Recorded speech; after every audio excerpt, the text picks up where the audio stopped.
أعوذ بالله من الشيطان الرجيم بسم الله الرحمن الرحيم رب اشرح لي صدري ويسر لي أمري واحلل عقدة من لساني يفقه قولي رب زدنا علما اللهم فقهنا في الدين اللهم إني أسألك الفهم النبيين وحفظ المرسلين والمقربين اللهم صل على محمد وعلى آل محمد۔ السلام علیکم ورحمۃ اللہ وبرکاتہ۔ آج ہم آیت نمبر 214 اور 215 پڑھیں گے انشاءاللہ۔ پچھلے پورے پیسج کو ہم ایک بار ریوائز کر لیتے ہیں تاکہ ہم ان آیتوں کو سمجھ سکیں ٹھیک سے۔ اللہ نے پچھلے پیسج میں کہا تھا ایسے لوگ بھی ہوتے ہیں جو ہمیں اپنی سیاسی چالوں میں میٹھی باتوں میں پھانس لیتے ہیں اور پھر پیٹھ پیچھے فساد پھیلاتے ہیں۔ یاد ہے نا، ہم نے یہ چیز پڑھی تھی۔ اور پھر کہا تھا ایسے لوگ بھی ہوتے ہیں جو اپنا سب کچھ قربان کر دیتے ہیں اللہ کی رضا کے لیے، صرف اللہ کی خوشی کے لیے، جیسے صہیب الرومی۔ پھر اللہ نے کہا کہ تم سب کے سب اسلام میں داخل ہو جاؤ، پورے کے پورے، اور اللہ کے ساتھ پوری طرح سے امن میں آ جاؤ، سب کے لیے امن کا ذریعہ بنو اور شیطان کے نقش قدم پر مت چلو۔ اگر تم پھسل گئے تو تمہارا انجام بھی بنی اسرائیل کی طرح ہوگا۔ اور جاؤ ان سے پوچھو کہ ان کو کتنی نعمتیں عطا ہوئی ہیں، لیکن ہدایت کو بدلنے والے کا انجام برا ہوتا ہے، بہت برا۔ پھر بتایا گیا کہ کفار کے لیے دنیا کی زندگی خوبصورت بنا دی گئی ہے اور وہ مومنوں کا مذاق اڑاتے ہیں۔ قیامت کے دن ایمان والے ان سے اوپر ہوں گے درجوں میں، لیکن تم اپنے تقوی کو مضبوطی سے پکڑے رکھنا۔ اور اللہ نے یہ بھی کہا کہ آنے والے دور میں علم والے لوگ فساد کا ذریعہ بنیں گے، مگر اللہ تعالیٰ ایمان والوں کو ان تمام امتحانوں میں سے اور رکاوٹوں میں سے گزرنے میں ہدایت دیتا رہے گا، ایک کے بعد ایک امتحان پر امتحان، امتحان پر امتحان۔ یہ پچھلے پیسج میں ہم نے پڑھا، اور اس پورے پیسج کے آخر میں یہ کہنا بالکل مناسب ہے کہ کیا تم نے سمجھ لیا کہ بس تم یوں ہی جنت میں داخل ہو جاؤ گے؟ کیا تمہیں لگتا ہے کہ یہ کام اتنا آسان ہے؟ بس اس لیے کہ تم نے کہا کہ تم ایمان لے آئے ہو تمہیں جنت میں داخل کر دیا جائے گا؟ آیت نمبر 214، ام حسبتم، کیا تم نے خیال کیا؟ حسبتم کا روٹ ہے حاسین با، ڈڈ یو تھنک، کیا تم نے سمجھا؟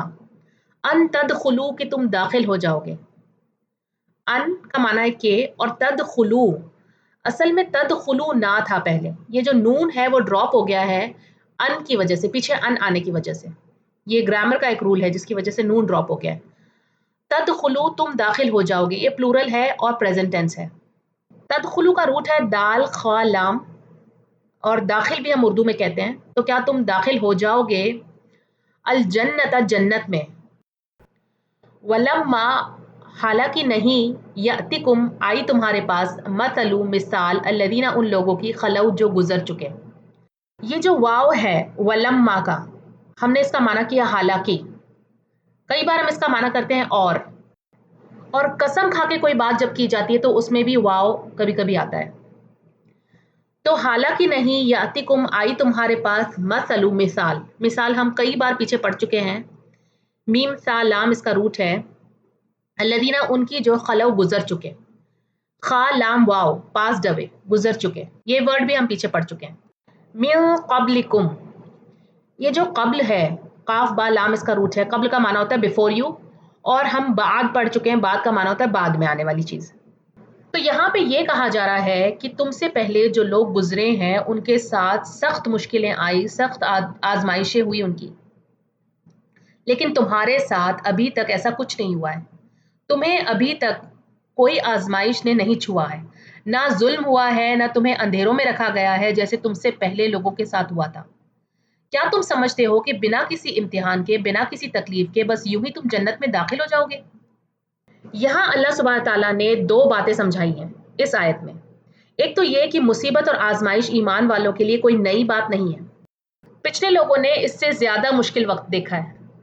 اور دوسری بات، اللہ نے یہ کہہ کر ہمیں مینٹلی پریپیئر کیا ہے کہ ہاں، زندگی میں مشکلات تو آئیں گی، لیکن تم پر وہ اتنی سخت نہیں ہوگی جتنی کہ پہلے لوگوں پر ہوئی ہے۔ پچھلے لوگوں پر دنیا میں ایسی ایسی مشکلیں آئیں اور ایسی ایسی سختیاں ان پر کی گئیں کہ اسلام پر قائم رہنا ہی ان کے لیے ایک بہت بڑا چیلنج تھا۔ ہماری طرح ان کی زندگیاں اتنی آسان نہیں تھی کہ بس نماز پڑھنی ہے، روزے رکھنے ہیں اور حج کرنا ہے اور عمرہ کرنا ہے اور دین کی باتیں اپنے بچوں کو سکھانی ہے اور دین پڑھنا ہے، پڑھانا ہے۔ اتنی آسان زندگی نہیں تھی، بلکہ لوگوں کے ظلم و زیادتی کی جاتی تھی، لوگوں کو دبایا جاتا تھا، لوگوں کی انسلٹ کی جاتی تھی۔ جو کہہ دے کہ میں مومن ہوں اور جو اللہ کی عبادت کرے اسے عبادت سے روکا جاتا تھا۔ اور اس طرح کی سختیاں آج جیسے خباب بن ارد کا ایک واقعہ ہے۔ قریش نے انہیں پکڑ لیا، ان کی شرٹ اتار کر انہیں جلتے ہوئے کوئلوں پر لیٹا دیا اور پھر اس کے اوپر کھڑے ہو گئے۔ ان کی پیٹھ کی جلد پگھل گئی لیکن وہ صبر کرتے رہے۔ پھر وہ گرتے پڑتے رسول اللہ صلی اللہ علیہ وسلم کے پاس گئے، روتے ہوئے بولے، یا رسول اللہ صلی اللہ علیہ وسلم، اللہ کی مدد کب آئے گی؟ وہ ہم پر ظلم کرتے جا رہے ہیں، یہ سب کیوں ہو رہا ہے؟ تو رسول اللہ صلی اللہ علیہ وسلم نے فرمایا، تمہیں صبر کرنا ہوگا، تمہیں ہمیشہ صبر کے راستے پر رہنا ہوگا۔ تم سے پہلے لوگوں کے ساتھ بھی سخت آزمائشیں ہوتی رہی ہیں۔ انہیں زمین پر آدھا گاڑ دیا جاتا تھا اور پھر آری سے انہیں کاٹ دیا جاتا تھا، لیکن وہ پھر بھی شکایت نہیں کرتے تھے۔ خود نبی صلی اللہ علیہ وسلم کے اوپر اور ان کے صحابیوں کے اوپر کتنی سختیاں، کتنی مصیبتیں آئیں۔ نبی صلی اللہ علیہ وسلم کے ساتھیوں میں سے عمار، بلال، یاسر کے ساتھ کتنی سختیاں ہوئی، لیکن وہ ایمان پر قائم رہے۔ سوچیں کیا ایسی سختیاں اور مصیبتیں ہمیں آج کہیں دیکھنے کو ملتی ہیں؟ غزہ میں مسلمانوں پر جو ظلم و زیادتیاں ہو رہی ہے، جو سختیاں ہو رہی ہے، روہنگیا، سیریا، لبنان، عراق، بہت سی ایسی جگہ ہے جہاں پر مسلمانوں پر بہت ظلم و زیادتی اور سختی ہو رہی ہے، صرف اس وجہ سے کہ وہ مسلمان ہیں۔ مستہم پہنچی انہیں البأساء سختیاں، والضراء اور مصیبتیں۔